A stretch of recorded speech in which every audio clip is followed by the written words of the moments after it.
ॐ अज्ञानतिमिरान्धस्य ज्ञानाञ्जनशलाकया चक्षुरुन्मिलितं येन तस्मै श्रीगुरुवे नमः।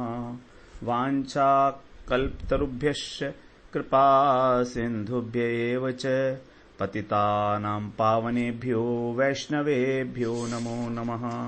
श्रीकृष्ण चैतन्य प्रभो नित्यानंद श्री अद्वैत गदाधर शिवासादि गौरभक्त वृंद।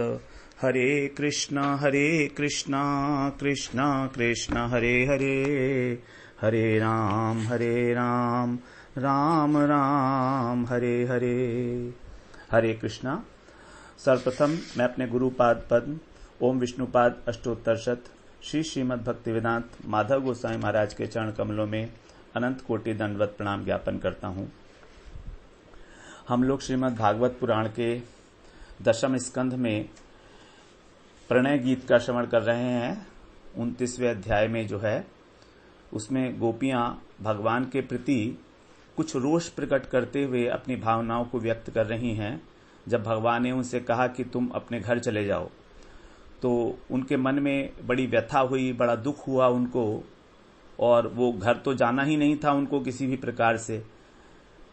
अतः वो अब भगवान की बातों का उत्तर दे रही हैं कि किस प्रकार से उनका घर जाना लगभग क्या बिल्कुल ही इम्पॉसिबल है, और उनको घर क्यों नहीं जाना चाहिए वो सारी बातें यहाँ पर बता रही हैं।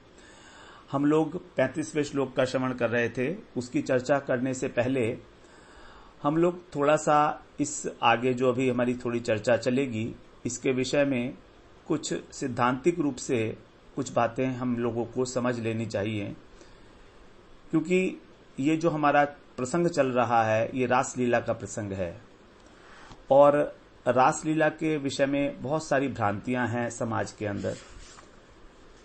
इसको एक साधारण स्त्री पुरुष की लीला समझकर लोग इसको बड़ी हीन दृष्टि से, बड़ी हेय दृष्टि से भी देखते हैं। वास्तव में रास शब्द का अर्थ है रसानाम समूह इति रासः, अर्थात जहां पर सभी रसों का एकत्रीकरण हो गया है, जिस क्रिया में सभी रसों का आस्वादन हो रहा है। रस अनेक प्रकार के हैं, हास्य इत्यादि, श्रृंगार रस, हास्य रस, अद्भुत रस हम लोगों ने श्रवण किए हैं। तो सभी अनेक प्रकार के रसों का वहां पर जो है एकत्रीकरण जब हो जाता है, और ये रस भी लौकिक रस नहीं है। हम यहां पर चर्चा कर रहे हैं अलौकिक धाम की, क्योंकि भगवान का सब कुछ सच्चिदानंदमय है। तभी कहा ना भगवानम अपि तारात्रि। इस प्रसंग के शुरू होते ही सबसे पहले ही स्पष्ट कर दिया सुखदेव जी महाराज ने कि भगवानम अपि तारात्रि, भगवान ने भी अपना मन बनाया, रमण करने की इच्छा की, मनश्चक्रे। तो भगवान होते हुए भी उन्होंने रमण की इच्छा की है। भगवान स्वयं सच्चिदानंद स्वरूप हैं, अप्राकृत तत्व हैं, चिन्मय हैं। उसी प्रकार जो गोपियां हैं वो उन्हीं की, राधा रानी की ही जो कायभ्यू रूपा जो गोपियां हैं, और राधा रानी स्वयं आह्लादिनी शक्ति हैं भगवान की ही, उनसे बिल्कुल अभिन्न है, किसी भी प्रकार से अलग नहीं। तो गोपियां कोई स्त्री नहीं है यहां पर, और न ही यहां पर ये जो रस की बात हो रही है ये लौकिक रस है। ये सब कुछ अलौकिक है। यहां पर संसार में यदि हम लोग हंसते हैं, रोते हैं, दुखी होते हैं, सुखी होते हैं, तो उस सब का उद्देश्य संसार होता है। लेकिन यहां पर जो भी क्रियाएं, जो भी भाव देखे जा रहे हैं, वो सभी भाव, उन सभी भावों का उद्देश्य है भगवान की प्रसन्नता, भगवत प्रसन्नता। तो सब कुछ इसके अंदर बिल्कुल अलौकिक है। ये बात हमें हमेशा स्मरण रखनी चाहिए जब हम इसका हम श्रवण कर रहे हैं। यहां पर जो शब्द प्रयोग किए गए हैं वो शब्द हम लोग कई बार उनका लौकिक अर्थ यदि हम निकालेंगे तो हम लोग समस्या में फंस जाएंगे।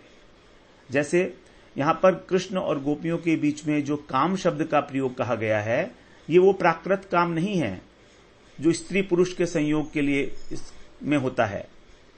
प्राकृत काम का जब आवेश होता है तो उससे संतान की उत्पत्ति होती है। ये प्राकृत काम का परिणाम है, क्योंकि स्त्री पुरुष में इसी काम की प्रधानता है और संसार की जो परंपरा है वो इसी से चलती है। लेकिन यहां पर कृष्ण और गोपियों के बीच में जो काम शब्द का प्रयोग किया गया है, ये केवल व्यवहार के लिए किया गया है, केवल व्यवहार, बल्कि ये काम न होके अप्राकृत प्रेम है। एक ऐसा प्रेम है जिसमें गोपियों के हृदय के अंदर स्वसुख वांछा लेश मात्र भी नहीं है। कृष्ण की प्रसन्नता के लिए ही वो अपना श्रृंगार करती हैं, सुख सब कुछ करती हैं, अपना जीवन धारण करती हैं। तो इस बात को हम लोगों को बिल्कुल स्पष्ट रूप से पहले ही समझना चाहिए कि ये भगवान की कथा है, इसमें शुद्ध प्रेम के अतिरिक्त और कुछ भी नहीं है। और यदि हम इसमें किसी और प्राकृत भाव का आरोप करते हैं, तो ये हमारा भगवान और भगवान की लीलाओं के प्रति निरादर होगा। भगवान ने रास करने के लिए, रमण करने के लिए मन बनाया। भगवानमपि तारात्रि शरदोत्फुल्ल मल्लिका वीक्षरंतुम मनश्चक्रे योग माया मुपाश्रित है। रमण करने के लिए, रंतुम माने रमण करना, क्रीड़ा करना। मनश्चक्रे का मतलब है मन बनाना, चक्रे माने बनाना, मन माने मन। तो भगवान ने रमण के लिए मन बनाया। जैसे हम लोग कहते हैं ना कि आपको अगर वृंदावन जाना है तो वृंदावन जाने का पहले आप मन बना लो, उसके बाद फिर डिसाइड करते हैं कि कब चलना है, कैसे चलना है। तो भगवान ने इस प्रकार अपना मन बनाया कि हमें रमण करना है। तो ये भगवान के द्वारा जो संकल्प किया गया, वो संकल्प भगवान का जो संकल्प है, ये अलौकिक संकल्प है। और इस लीला का जो उद्देश्य है वो हम लोग पहले भी युगल गीत में श्रवण कराए हैं कि संसार के व्यक्तियों के अंदर जो प्राकृत काम है उसका नाश करना। इस लीला के श्रवण करने से हमारा प्राकृत काम भाव नाश होता है। इसका श्रवण, इसका जो फल है रासलीला के श्रवण करने का, वो सुखदेव जी ने बताया है अंतिम अध्याय में, रासलीला के अंतिम अध्याय के अंतिम श्लोक में। तो इस प्रकार हमको बहुत ही सावधानी पूर्वक, क्योंकि शब्दावली और कोई है ही नहीं, जब शब्द ही नहीं है तो व्यवहार के लिए ही काम शब्द का उपयोग किया गया है यहां पर सुखदेव जी के द्वारा। यहां पर भगवान स्वयं अप्राकृत हैं, अलौकिक हैं, गोपियां अलौकिक हैं। वृंदावन धाम जहां पर रास क्रीड़ा हुई वो भी अलौकिक है, रासलीला भी अलौकिक है। सारी के सारे उपकरण जितने भी हैं सब कुछ अप्राकृत हैं, अलौकिक हैं, चिन्मय हैं। क्योंकि भगवान ने रास किया 100 करोड़ गोपियों के साथ। ये संभव ही नहीं है, प्राकृत रूप से संभव ही नहीं है। और ना ही इतने सारे प्राकृत मनुष्य पृथ्वी पर आ सकते हैं एक वृंदावन धाम के अंदर छोटे से। तो अब हम लोग श्रवण करते हैं। हमारा जो श्लोक था 35वां श्लोक, जिसको हम लोग पढ़ रहे थे। सिंचांगनस्त्व अधरामृतपूरकेण हासावलोक कलगीतज हृच्छयाग्निम् नो चेद्वयम् विरहजाग्नि उपयुक्त देहा ध्यानेन याम पदयो पदवीं सखेते। भगवान को 2 प्रकार के संबोधन दिए यहां पर। पहले कहा उन्होंने अंग, सिंचांग, हे अंग, हे प्रियतम कृष्ण, श्याम सुंदर कृष्ण, आप हमारे हृदय के अंदर जो प्रज्वलित अग्नि है, कामाग्नि है, हृच्छय, क्षय का मतलब जो हृदय के अंदर शयन करता है, हृदय के अंदर काम शयन करता है, जो प्रेम शयन करता है। तो जो शुद्ध प्रेम है हमारा, उसकी जो अग्नि प्रज्वलित हो गई है। आपका हासावलोक कल गीतज, आपकी मंद मुस्कान देखकर, आपकी चंचल चितवन देखकर और आपका मधुर वेणुनाद सुनकर, तो उसको आप ही अपने अधरामृत से, और अधरामृत भी कैसा, पूरकेण, अतिशय, अधरामृत की बाढ़ अतिशय रूप से जब आप उसको बरसाओगे, उसका वर्षण करोगे, तब हमारे जो हृदय की अग्नि है उसका सिंचन होगा, उसको बुझा सकते हैं। नो चेद वयम विरह जागनी उपयुक्त देहा। और यदि आप ऐसा नहीं करते हो तो जो आपके विरह के द्वारा हमारे हृदय के अंदर अग्नि पैदा होगी, हम उस अग्नि के द्वारा अपने इस शरीर को जलाने के लिए योग्य हैं।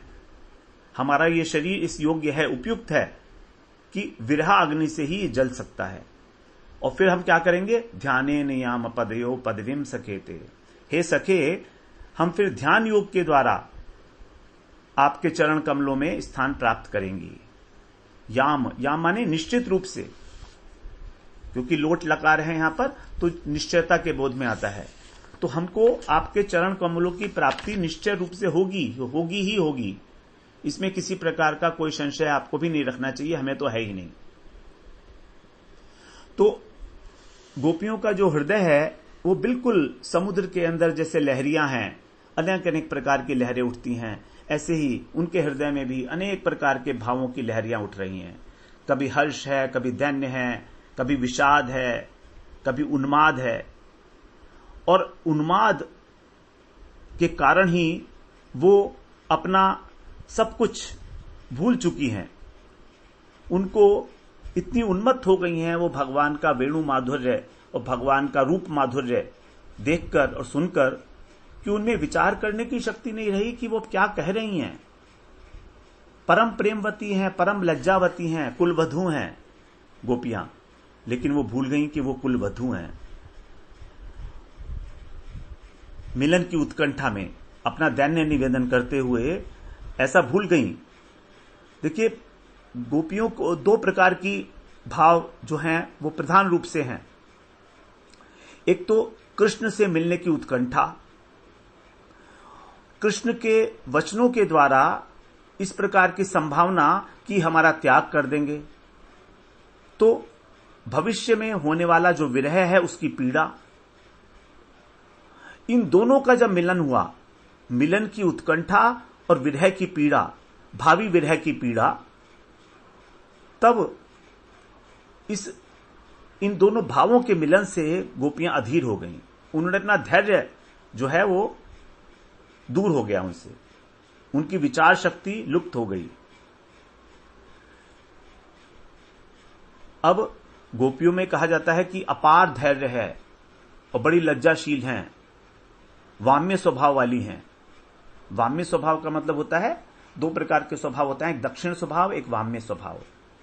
जो मानवती नायिका होती है उसको बोलते हैं वाम्य स्वभाव, और जो अनुकूल होती है उसको बोलते हैं दक्षिण स्वभाव। तो गोपियां स्वभावतः ही अधिकतर वाम्य स्वभाव वाली हैं। दक्षिण स्वभाव वाली में है, जैसे चंद्रावली इत्यादि जो है विपक्षा प्रतिपक्षा गोपियां, वो दक्षिण स्वभाव वाली हैं, और राधा जी जो हैं वो वाम्य स्वभाव वाली हैं। तो उनके अंदर जो स्वाभाविक रूप से धैर्य था, लज्जा थी और वाम्यता थी, उसका आश्रय थी गोपियां, उसको उन्होंने त्याग दिया और वो स्पष्ट रूप से मिलन की इच्छा करने लगी कृष्ण से, और कहने लगी कि अब जो अग्नि आपके मधुर हास्य से और कुटिल कटाक्षों से हमारे हृदय में प्रज्वलित हुई है, उसको और कोई भी शांत नहीं कर सकता आपके अतिरिक्त। विशेषकर नीति के अनुसार जो अग्नि को जलाता है वही अग्नि का शमन कर सकता है।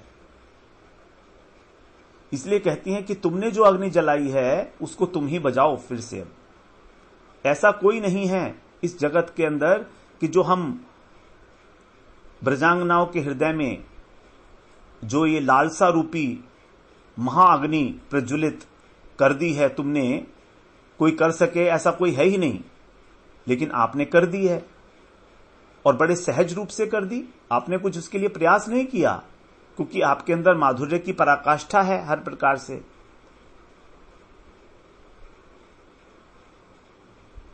तो आपने जो अपनी हास्यपूर्ण दृष्टि, मंद मुस्कान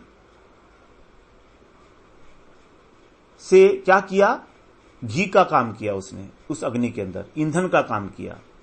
और आपकी जो वंशिका नाद था, कल नाद, कल का मतलब होता है सुंदर, तो उसने अनुकूल वायु के रूप में हमारे हृदय की अग्नि को हजारों गुना बढ़ा दिया।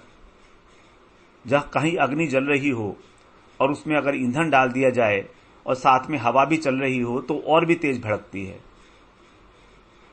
और भी तेज भड़कती है। तो गोपियों के हृदय में ऑलरेडी ही अग्नि जल रही थी विरह की, उसको कृष्ण की मुस्कान ने और कृष्ण के मधुर गान ने और भी अधिक भड़का दिया। और कृष्ण ने इससे पहले जब कालिये नाग का उद्धार किया था तो वहां पर रात्रि के समय दावानल पान किया था, अग्नि का पान किया था कृष्ण ने। 2 बार कृष्ण ने अग्नि का पान किया है लीलाओं में, अपनी ब्रज लीला में। तो कह रही हैं कि तुम तो अग्नि का पान कर सकते हो, तुमने सब ब्रजवासियों की रक्षा की थी अग्नि का पान करके, तो फिर तुम हमारी अग्नि का पान क्यों नहीं कर रहे हो? अब आप अपने नाम को कि आप सर्व तापहारी हो, क्योंकि भगवान की प्राप्ति कैसी है, हमारे सब प्रकार के दुखों का, ताप का हरण करने वाली है। तो आप इस अपने नाम को सार्थक करो हमारे हृदय की अग्नि को शांत करके। जब कृष्ण ने ऐसा सुना कि ये मुझसे कह रही हैं कि तुम हमारे हृदय के ताप को शांत करो, तो मानो कृष्ण ने अपनी थोड़ी सी गर्दन घुमाई और यमुना जी की ओर देखने लगे। संकेत से कह रहे हैं गोपियों से कि देखो, तुम्हारे हृदय में जो अग्नि लगी है, मुझे तो ऐसा लगता नहीं है कि तुम्हारे हृदय में कोई अग्नि लगी हुई है। तुम तो मेरे सामने खड़ी हो और मुझसे वाद विवाद कर रही हो, कोई ऐसा लक्षण तो नहीं दिखता है। लेकिन फिर भी यदि तुम कह रही हो तो सच ही होगा। अलक्षित भाव से अगर कोई अग्नि तुम्हारे हृदय के अंदर प्रवेश कर गई है तो तुम मुझसे अनुरोध क्यों कर रही हो? सामने यमुना जी बह रही हैं, उनसे कहो जाकर, उनके शीतल प्रभा में आप अवगाहन करो और सहज रूप से वो अग्नि बुझ जाएगी आपके हृदय की।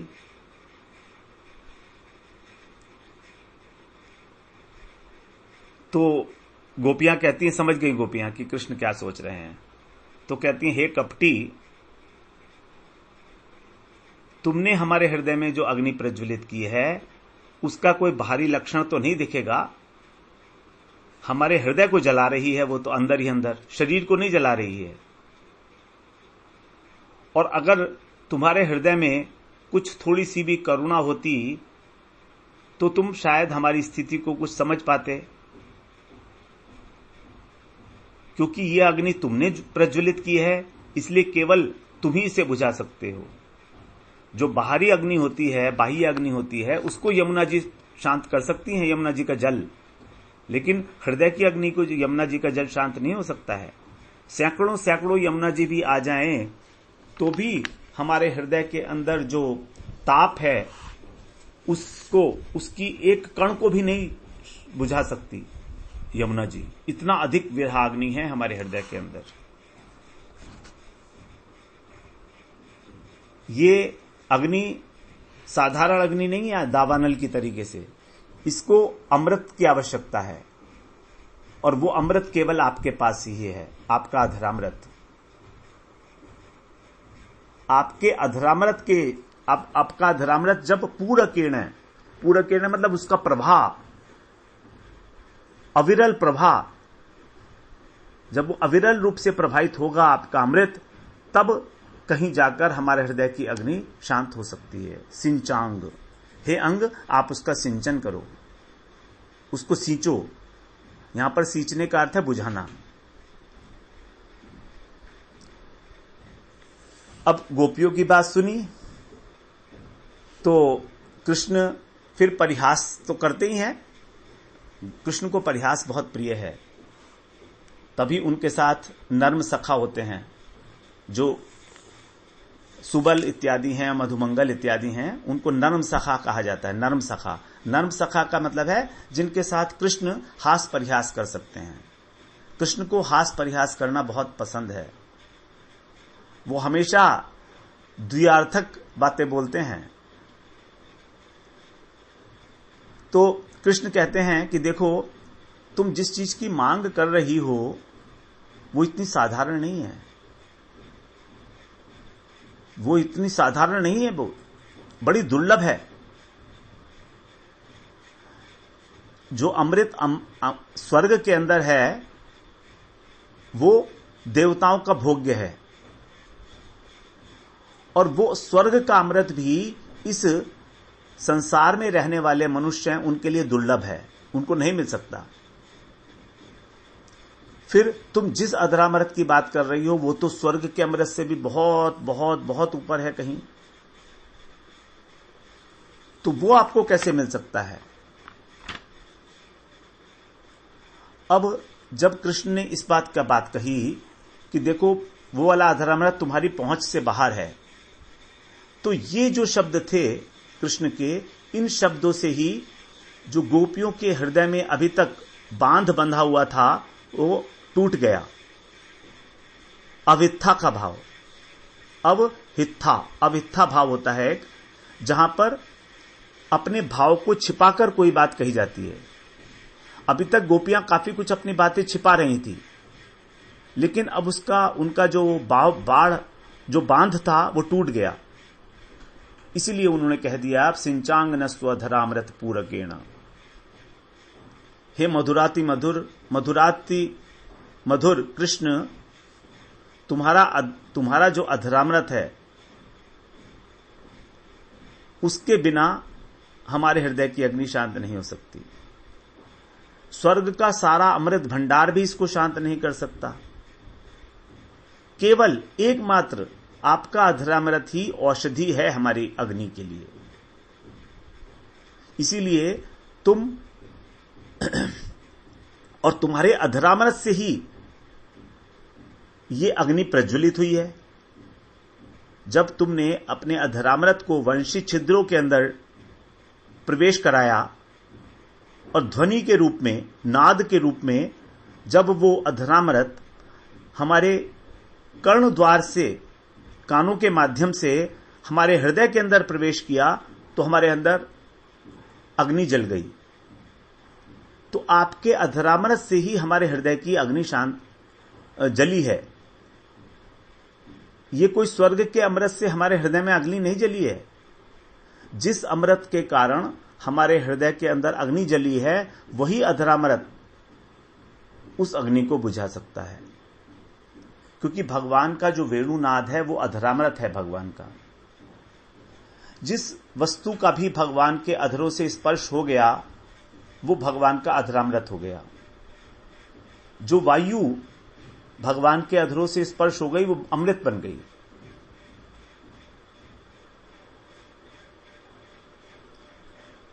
तो वही अधरामृत जो है हमारे हृदय के अंदर निकला, हमारे हृदय के अंदर उसको संक्षोभित कर दिया उसने, तो वो केवल उसी के द्वारा ही शांत होगा।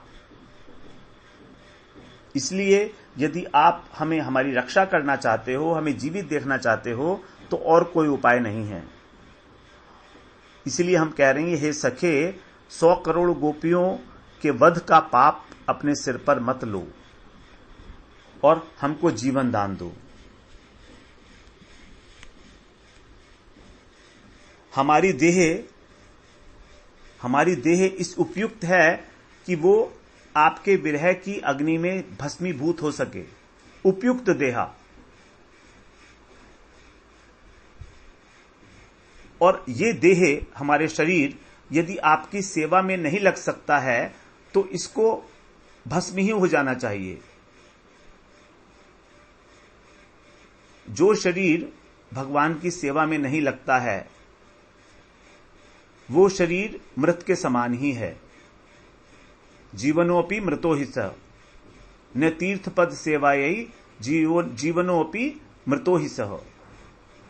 जो शरीर, जो जीवन भगवान के चरण कमलों की सेवा में नहीं लग सकता है, वो जीवन मृत के समान ही है, जीवित रहते हुए भी मरते हुए की तरह से है। इसीलिए गोपियां कह रही हैं कि हम इस देह को धारण करके अब क्या करेंगी, इसका कोई हमको उपयोग नहीं लग रहा है, इसीलिए अब हम इसको अग्नि को समर्पित कर देंगी, विरहाग्नि को समर्पित कर देंगी।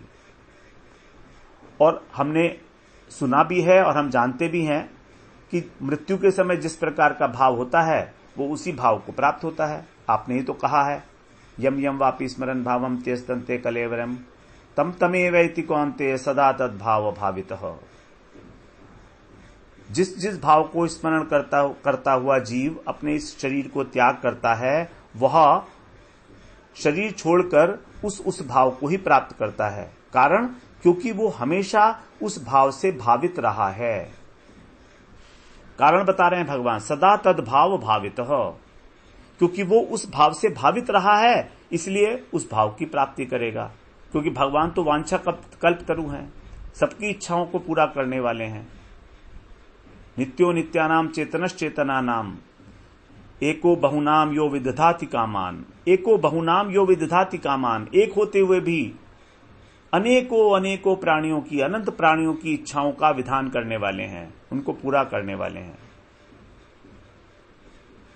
तब हमको ये शरीर छोड़कर और आपकी सेवा का, आपके चरणों की सेवा का निरंतर सुयोग प्राप्त होगा।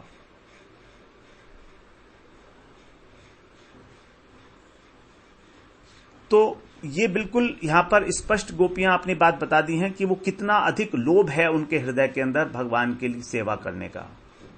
और वास्तव में जो हमारी भक्ति है, जिसको हम रागानुगा भक्ति बोलते हैं, इसमें लोभ की ही प्रधानता है। जब तक हमारे हृदय में वो लोभ उत्पन्न नहीं होगा भगवत सेवा का, भगवत चरणों से अनुराग नहीं होगा, अपने जीवन को न्यौछावर करने तक की इच्छा, उतनी अधिक व्याकुलता उत्पन्न नहीं होगी, तब तक भगवान हमारी वांछना करते रहेंगे।